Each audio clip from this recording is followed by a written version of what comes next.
So, hello and welcome everyone, and thank you for joining our webinar session on Strong Foundation, Confident Decisions, the Impact of Job Documentation on Year-End Comp Planning.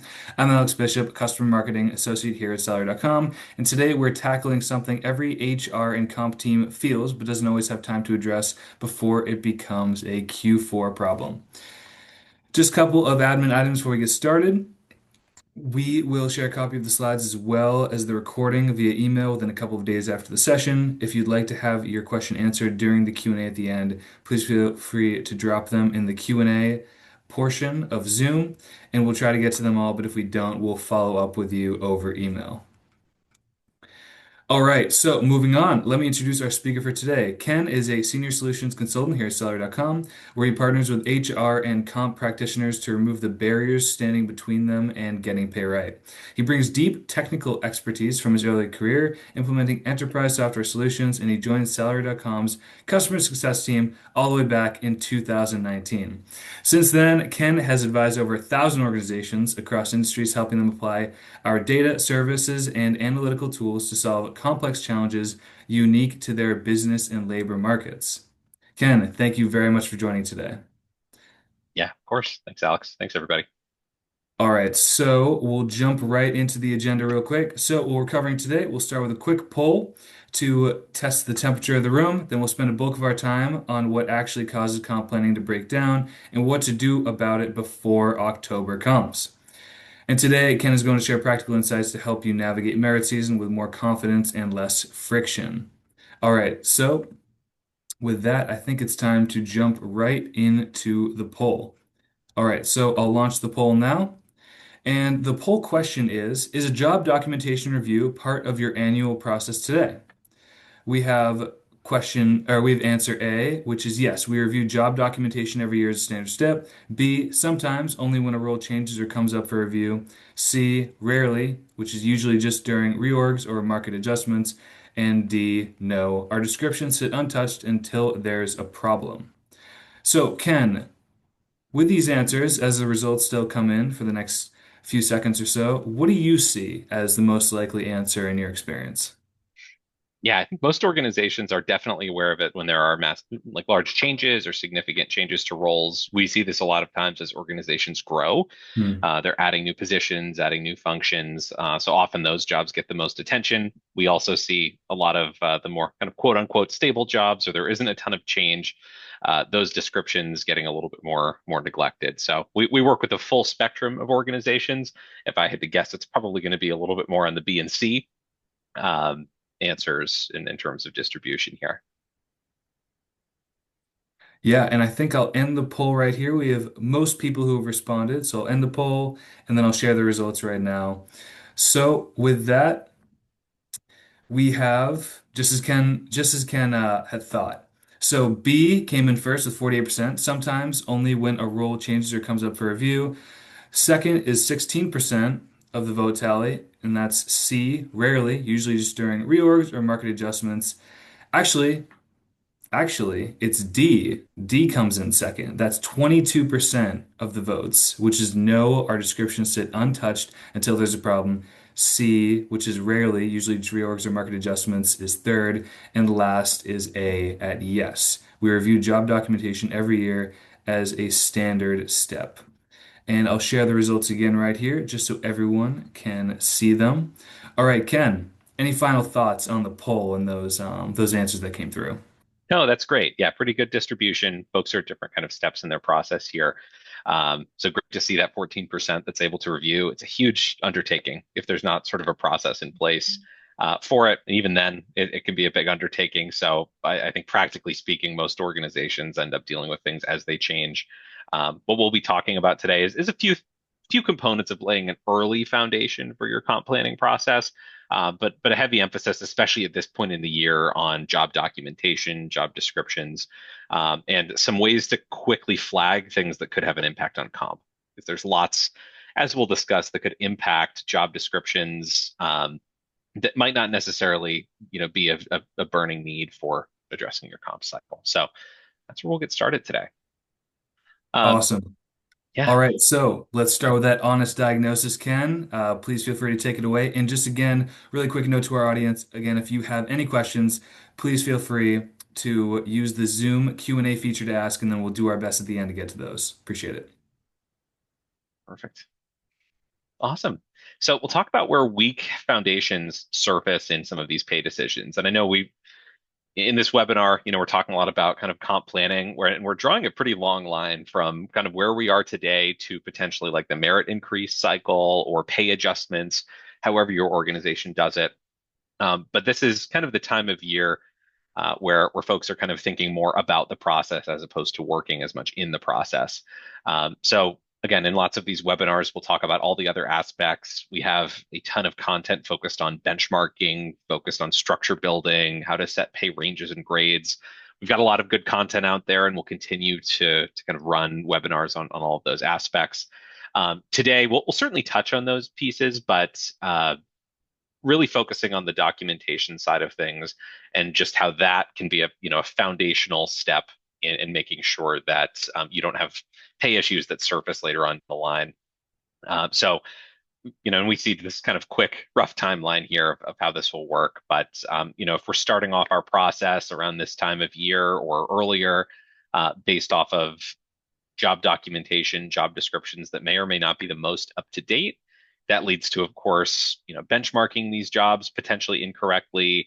When we're setting things like performance, when we're setting, some of the individual drivers of pay, when we're thinking about individual people, having the wrong job description can sometimes even set the wrong milestones in alignment there. It can lead to folks ending up in the wrong pay range. We'll talk about that quite a bit, as well as leading to the wrong pay increases, even offers throughout the course of the year, and then of course that leads to pay that may not be fair, may not be competitive, and it's really those are the two things we're looking to do throughout this process. So I think all of this is probably fairly obvious, but again, just kind of showing how having documentation that's either stale, out of date, or just incomplete can have sort of a snowball effect to the point where the rubber meets the road kind of later on down the line when these increases are going out, when offers are being made. Sometimes that can be where these issues actually surface, or where when managers get their hands on this information as they're trying to make increase decisions or make hiring decisions. So we're going to talk about some of those drivers. And we'll talk about kind of three major components. If we think about that comp foundation, we'll spend most of our time today really talking about one. Most teams have some version of all three. The question, of course, is whether they are current and whether they're connected. So current job descriptions, and I say job descriptions kind of loosely. This could really be any type of job documentation. We'll talk about how this ties into job architecture and all of that too. General rule of thumb is you want these descriptions to have been reviewed within the last 12 months, which gives us a little bit more of a window than needing to have your job descriptions reviewed up until the last second before comp decisions are made. I think as we saw in our poll, most organizations are able to deal with more of the reactive changes. That's where these things come up. It's for those jobs where things might not be moving as quickly. You might not be hiring for that job as frequently, where that 12-month window can actually become an issue where it's like, hey, we actually haven't really touched this job description in over a year. So that's kind of the general guideline. Obviously, for jobs that are changing, where we have hot skills, where things are moving really quickly in the market, that's where we'll want to go a little bit more in depth and probably more frequent. Making sure, of course, it's scoped to actual work, tied to levels, grades, whatever your internal kind of system looks like. We'll talk about that. But making sure that these jobs, of course, aren't just up to date in and of themselves, but that they relate to the organization and they have, whether it's kind of a complete job architecture tie-in where you have specific job families, functions, a detailed leveling framework or not, making sure that there is something that helps to indicate sort of the relative value of that job to the other positions around them. And we'll spend some more time on that. So that's really going to be the focus of what we focus on today. Validated benchmarks. We're Salary.com. We could talk to you all day about about benchmarking market data. In many cases, we have obviously making sure your market data is current, making sure it reflects your competitive pay market. Those are all really important pieces. But as you're benchmarking, making sure that there are good job descriptions to tie to, and just really making sure that we're looking at true apples to apples comparisons, not just from the job perspective, but also from the competitive market perspective, and who you're really competing with for those roles. Um, and then pay placement. When we think about pay placement, we're thinking specifically about, we've done all of this work to understand what the qualifications for the job are. We know what pay range needs to be set for it. Now, that final step comes to, all right, how do we determine where certain individual employees should fit within those ranges? What guidelines do we have for managers, recruiters, anyone else helping to drive those decisions? Um, and those are all, of course, derived from job descriptions as well. And really making sure that those descriptions are going to capture, um, what is compensable within these jobs, what are skills that we need to potentially pay more for, how does a candidate's experience level relate to the minimum experience level? These are all things that we get from having solid job documentation. So these are all kind of three foundational pieces when we think about that. Again, those cornerstones for building out this process and making sure we don't run into issues down the line. But it all really starts with job documentation, which we'll be spending some time on here. So this is a pretty vague title, reviewing and updating job descriptions. When we've been working with organizations, there are a few trends that we tend to see when we talk about reviewing and updating, not only descriptions, but just kind of how you think about work within the organization. And one of the big things that we look for, because again, it's really figuring out, you may not have the chance to go through and fully, completely revalidate every single job. The big thing that we want to pay attention to is has a given job meaningfully changed? So if we're looking at a job, maybe we haven't updated that description in 12 months or so. It's one of those jobs that might fly under the radar a little bit more. Or again, and this will be a little bit more in your face and probably more pressing, but if it's one of those positions that is moving really quickly, where things are constantly changing, it's figuring out, has that job meaningfully changed? And when we work with organizations on the consulting side and on the software side today, one of the biggest things that they struggle with is figuring out, are these changes actually compensable? And figuring out and saying, yes, of course, these jobs have evolved. Everything's evolving. Responsibilities have changed. The organization has changed around it. It's about figuring out how does that impact pay? And are these changes that are just kind of baked into this role and baked into the pay as it stands today? Or is it something where, no, we actually do need to meaningfully compensate this job differently?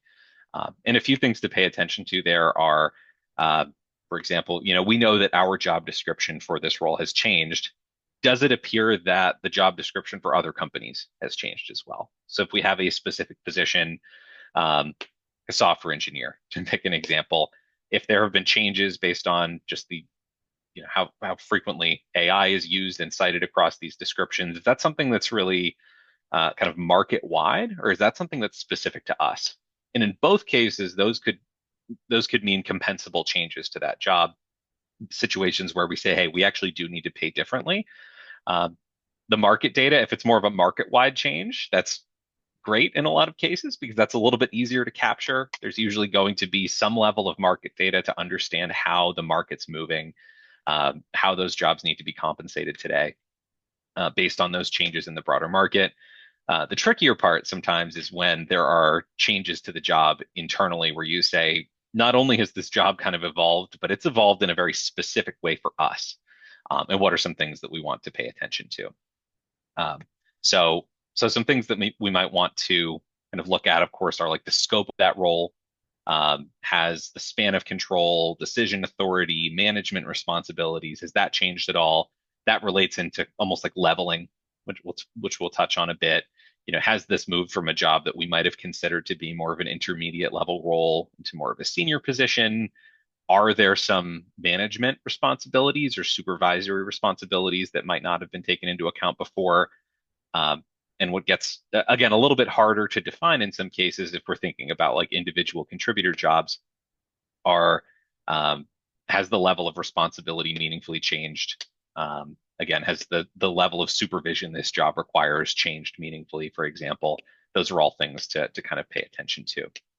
A really important component now, and it's been a conversation for a long time, it continues to be kind of the top of the conversation is did the required skills, credentials, or complexity in this role rise? Um, Again, tending to think about at first minimum requirements for this role, but also thinking, are there skills that someone else could bring to the table that would make them inherently more valuable in this role? Those are all things to pay attention to as well. Um, and and again, thinking about the people in that job today and saying, hey, are they, they might all have the same title, the department might be structured the same way, but are these people in this role really doing the same type or scope of work that they were doing a year ago or whenever we reviewed this last? Um, and of course, just, usually a gut check with employees is or managers is a great way to tell whether something's evolved. And the whole manager and employee communication part of this is critical too. We'll talk about that a little bit more when we talk about a position level job description versus something we're really using for market pricing.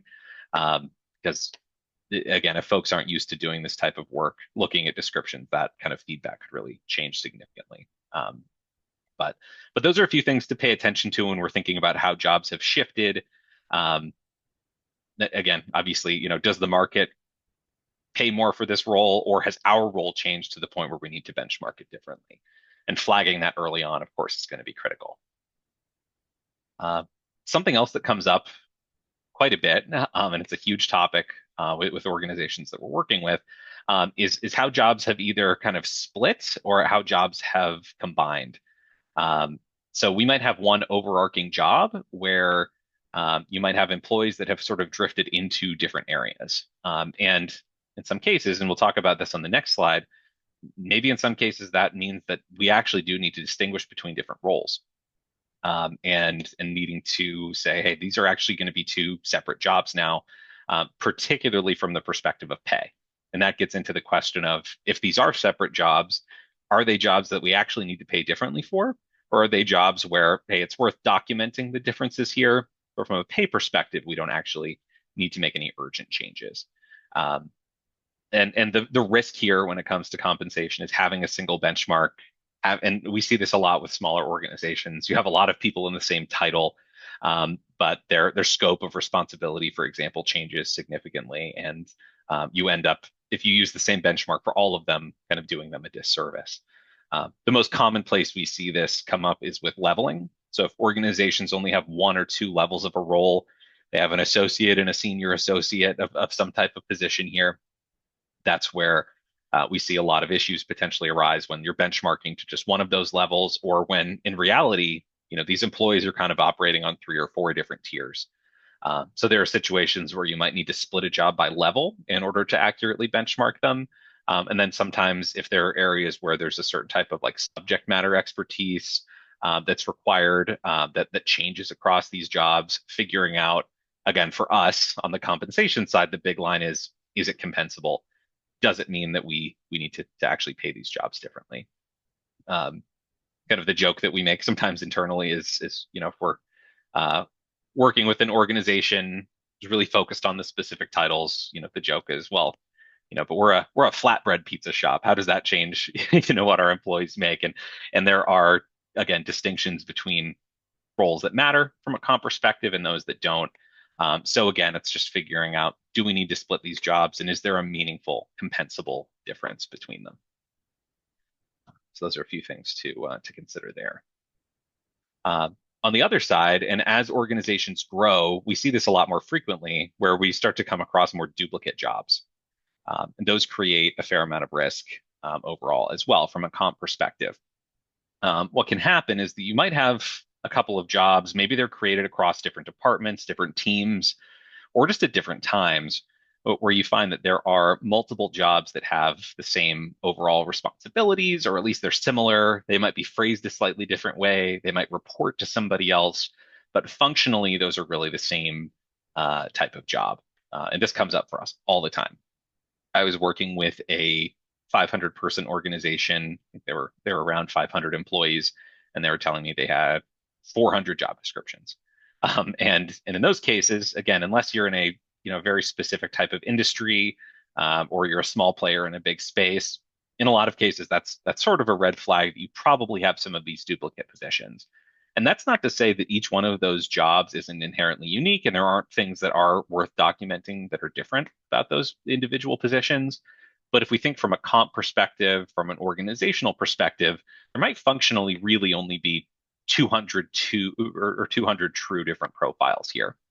Um, and that's where we get into this concept of job profiles versus positions. Organizations that we partner with a lot sometimes, tend to fall into the trap of getting way too granular with job descriptions or going way too high level. And a fix to that can be this profile versus position designation.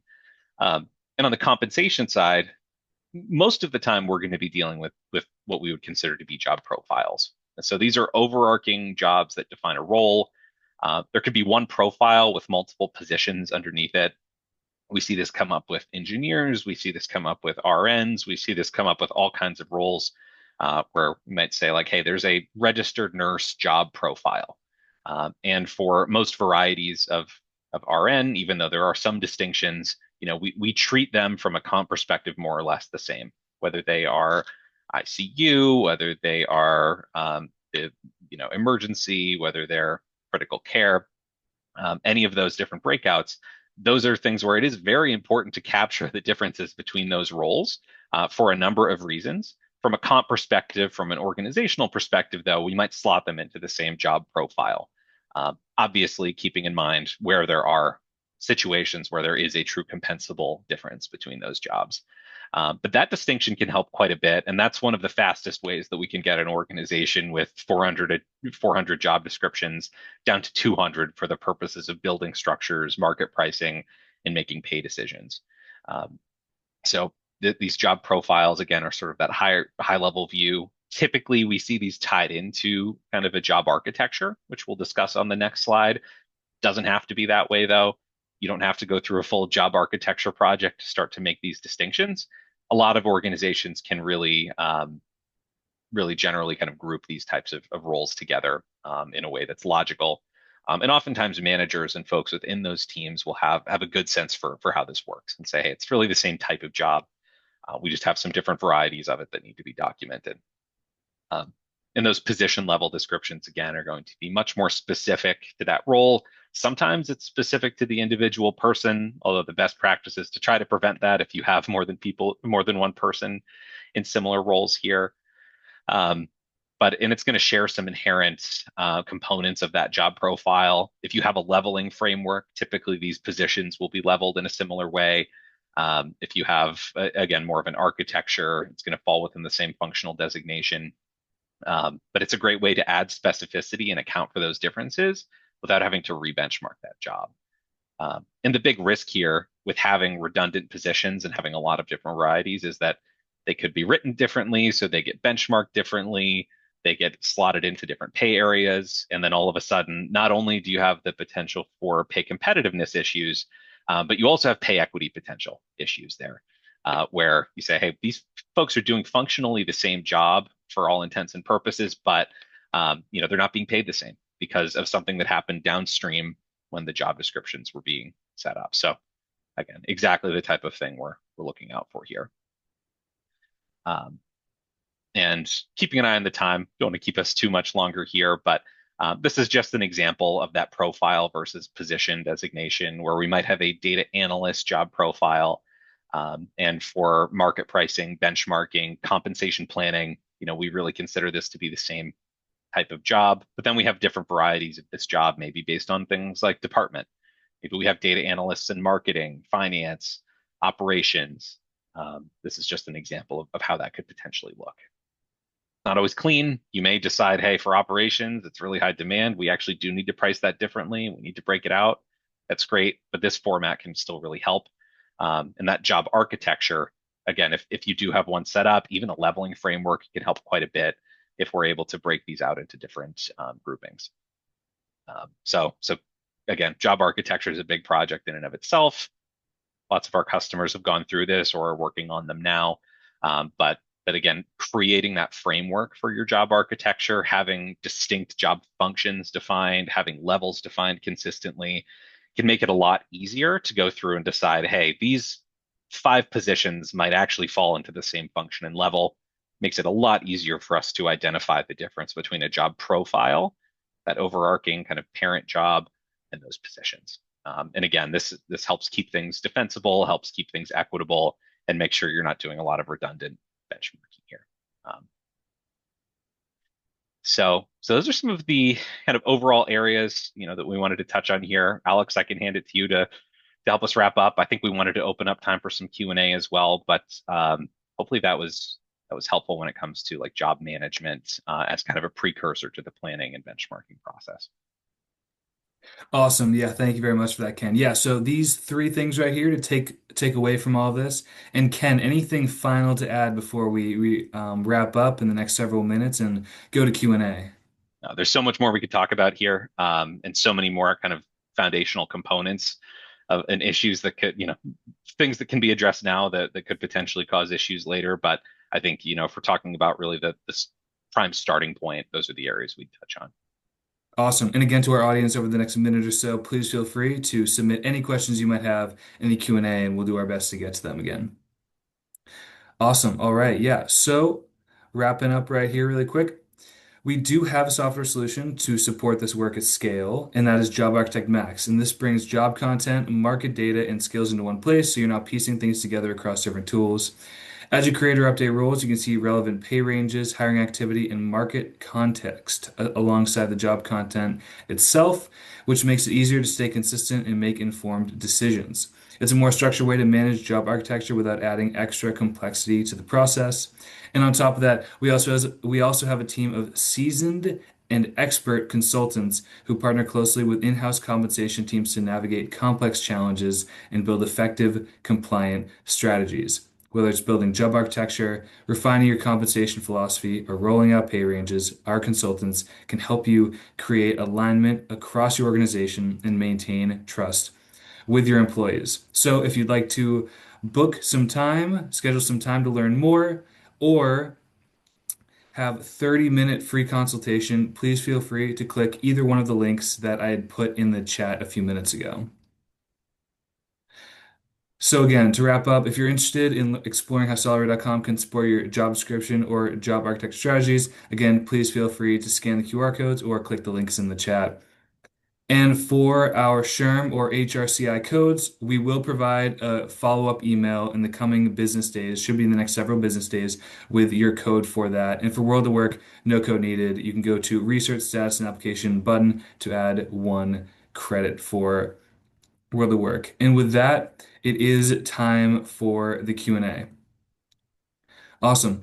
So getting into the Q&A, first, Ken, I actually want to ask you, what is the most common question you get when it comes to this line of thinking when it comes to Job Architect Max or, the potential problem cases that people might have? Yeah, I'd say it depends where folks are at, kind of where they're at in the process. We primarily work with two types of customers. Ones who are hoping to implement this type of structure, organize their job descriptions, doing a cleanup, an organization, or folks that are looking for an easier way to maintain it.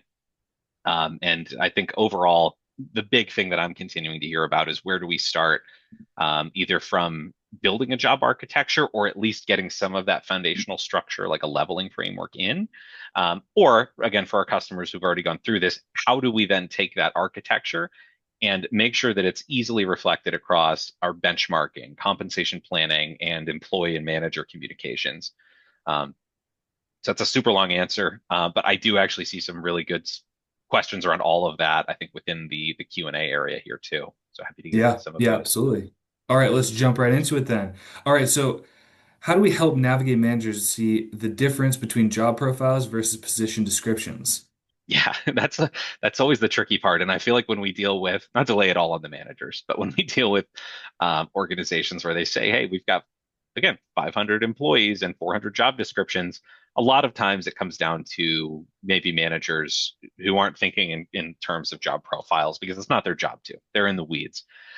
So that communication, I think, is important to them. And again, having a job architecture in place can help to educate them and give them guidelines. Having definitions around, hey, here's what we mean when we're talking about a job family, when we're talking about a job function, we're talking about the nature of the work itself. Here's what we mean when we talk about a job level. Um, and I think explaining it to them from a structural capacity and explaining you might technically have, 5 positions that fall into this spot in the architecture, and getting them to change that thinking. Granted, a lot of times with managers that they might not be the ones who have to make that decision of which positions are part of the same profile. Ideally, we want them to drive and reinforce that consistency. But oftentimes they're not the ones necessarily making that call. They're just the ones reviewing, providing the position level documentation. And this model, using that position level description, really gives them the freedom to differentiate between roles as well. But then again, just having guidelines around what we actually need in those position level descriptions, helping to educate them on what's important and what isn't, is helpful. But usually you can give them a little bit more free rein under this model. Awesome. Love that. So we have another question here for you. What strategies have worked best to drive understanding and adoption of job architecture by HR BPs and business leaders, especially when they default to legacy titles or push for exceptions? Yeah, it's a really good question. And I think, education with them on partially the benchmarking process for sure, and thinking about how do we compare or our jobs to the market, but then really pushing them to answer those same questions like we talked about around like, yes, there are lots of differences between these positions, and they are critically important for a manager on the ground to understand, for employees to understand. But from a comp perspective, which ones are actually compensable? How are we benchmarking these roles? And it always comes back to, you think about your kind of competitive market overall. Think about, your employees in that job. When you hire them, where do they come from? When they leave, where do they go? And oftentimes for managers, that's a better way to contextualize it, to say, hey, we have 5 different types of this data analyst, for example, but theoretically they could all go apply for the same set of jobs. If we're hiring for this role, we would, consider people from all of these different roles. It's not a hard and fast rule, but it can help to broaden their thinking a little bit, to say it's not just about what we specifically do here. It's looking at within the context of how the market considers these roles. And oftentimes, if you think about, hey, who would you interview someone who has, this slightly different title for this role? Or is it possible that someone in this role could leave for another one of these positions? That sometimes is a trick that can help. Lots of other ways to handle it, but that's just one thing that can be useful to contextualize it in a way that will make sense. Great insight. All right, awesome. So moving on here, how do you justify a pay difference when you have two employees with the same job function but paid differently? Yeah, it's a good question, and it definitely comes up. So hopefully, again, leveling is one of the main ways that we would work to distinguish between folks who are in the same job function or family, or however you categorize that role. Um, Figuring out, hey, is this person really operating at a advanced kind of senior level versus more of an intermediate level? How do we define that in terms of things like experience requirements, and not just experience requirements, but like scope of responsibility, how much supervision they require. A good leveling framework that defines all of that can be really helpful. Um, and there may still be situations where you say, hey, technically these jobs are in the same function. Maybe they're even technically the same level. But maybe there is some reason that we need that it makes sense for us to pay this person a little bit differently. And oftentimes that links back to the individual employee level, where you say, hey, this person is bringing this skill that materially changes their ability to do this job. So I would say first look at the job, see if there's anything from a leveling perspective that can be differentiated, anything from a functional perspective, and then you look at the employee. And obviously, if you find that there isn't a justification, that's something that needs to be addressed tactfully there. But those are a few things to pay attention to. Awesome. Appreciate that, Ken. So we have another question here. What is the most effective way to build the job architecture and pay ranges? Oh yeah, we could talk about that all day, for sure. Um, so I'd say sometimes, again, depending on the size of your organization, how unique the industry is, there are kind of off-the-shelf job architectures you could use as a starting point, at least as a reference to begin. Obviously, there's no substitute for sort of a consulting engagement to help with that type of thing. But like with comp analysts, for example, our market data, we really have our own job architecture that's built out there. You could use as a backdrop. Most of the major survey vendors also have their own leveling and family or function breakouts. So sometimes that can be a helpful starting point. And as you match your jobs to those benchmarks, kind of see what patterns emerge. That can be, again, a great place to just get started with that type of work. That can also inform your salary structures. And I probably won't get into the pay ranges quite as much. That's probably a topic for another day. Hmm. All I'll say is that you can make a decision as an organization if you want to tie that architecture to your pay grades or if you want to keep them separate. And there are a number of factors that could drive that, which again could probably be a whole other webinar, but yeah, that helps. Awesome, awesome. All right, so here we have a final question. If we have Yeah. a new hire coming in, the highest salary range of their role, how do we best handle this, especially if leadership does not want to move them to the next grade level upon hiring? Yeah, it's a really good question. And it depends kind of where in the cycle they are. Obviously, if they're coming in at the highest or the highest salary range, or if I understood correctly, um, maybe at the top of that salary range that they're in, obviously the path forward would be promotion, moving into another role potentially, if they did want an increase. The other thing that we see, and apologies if I'm misunderstanding the question, but the other thing that we would see too is if the time comes for like merit increases, giving them a lump sum.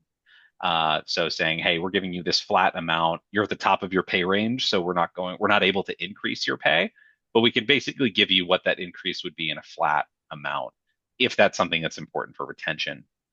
And oftentimes that works. It doesn't go in as a recurring cost to the organization. The employee still gets compensated.